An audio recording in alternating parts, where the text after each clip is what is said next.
Hi, and welcome to this new video where I will be taking you to my week of creating and making art, where I will be just making art and about my learning process. So why don't you come join me in this first art vlog?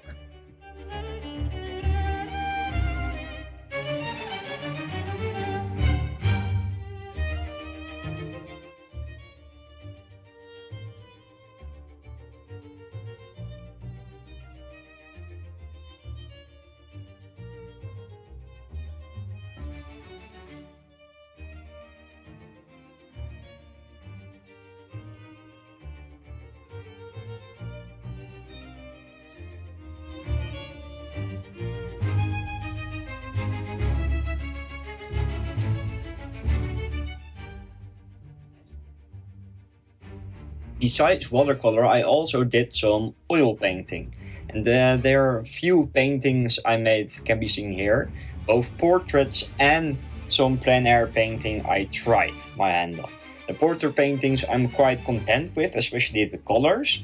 The plein air painting still needs some work, but it was my first time copying another painting, which is a plein air painting, which is not either a still life or a portrait. So for the first time, I was quite content with it. Here's the process for one of the oil painting portraits I did this week. As for the materials I use, I mostly use a few synthetic brushes, which are filberts with varying sizes. I'm solvent free and only use linseed oil due to some ventilation issues at my studio, and of course a paint mixing tool.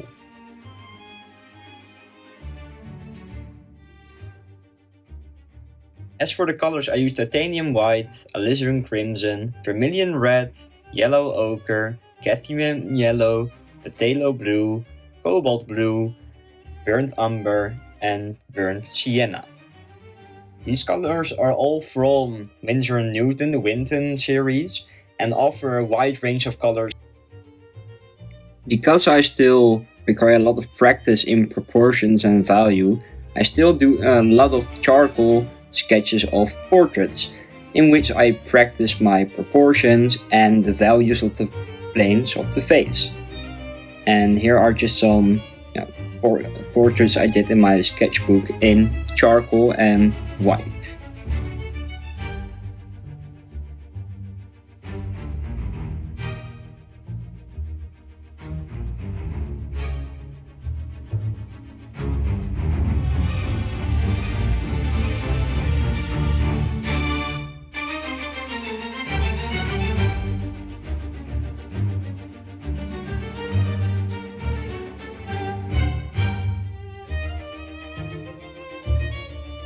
We'll take a deeper dive in the process of my oil painting, where I always start with an acrylic underpainting, because it sort of sets apart the white from the paper itself, so I can clearly judge the value of the painting. After which I always move on to the sketch of the painting. This basically makes sure that I sort of have a rough idea of the proportions and where every detail needs to go. Afterwards, I mix my darkest colors and basically map in where all the darkest and deepest shadows need to be. In general, I start with the more darker shadows and lighten them up later if needed.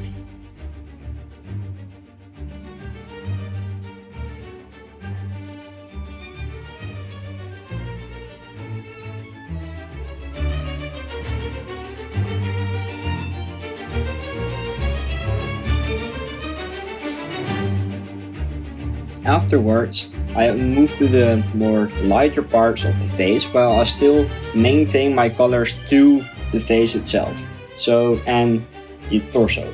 Although normally I don't draw the torso, this is basically more of an experiment than anything else. But normally I just stick to the face and do the dark parts first, then the midtones, and then the light parts, without really thinking about any details just yet.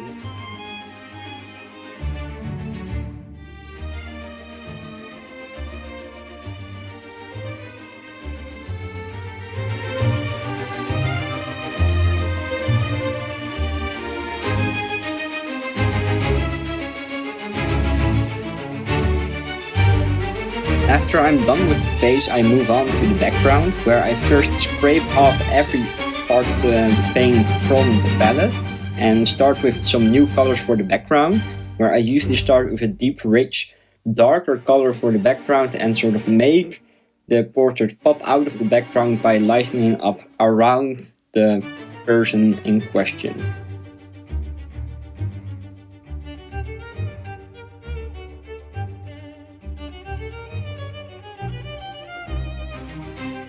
After I'm done with the background, I sort of take a step back and look at the painting one last time, where I see maybe some problems with some color, some proportion or whatever, and try to fix them later, as seen here on the screen now, where sort of the shoulder was a little bit too steep and low, so I tried adding that into the painting later on.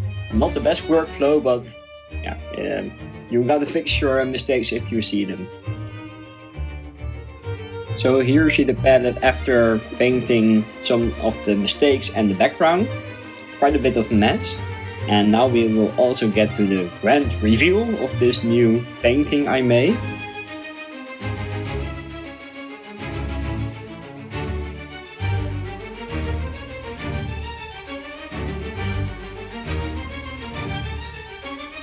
Well, that's it for today. If you liked it, make sure to like and subscribe, and I'll see you in the next one.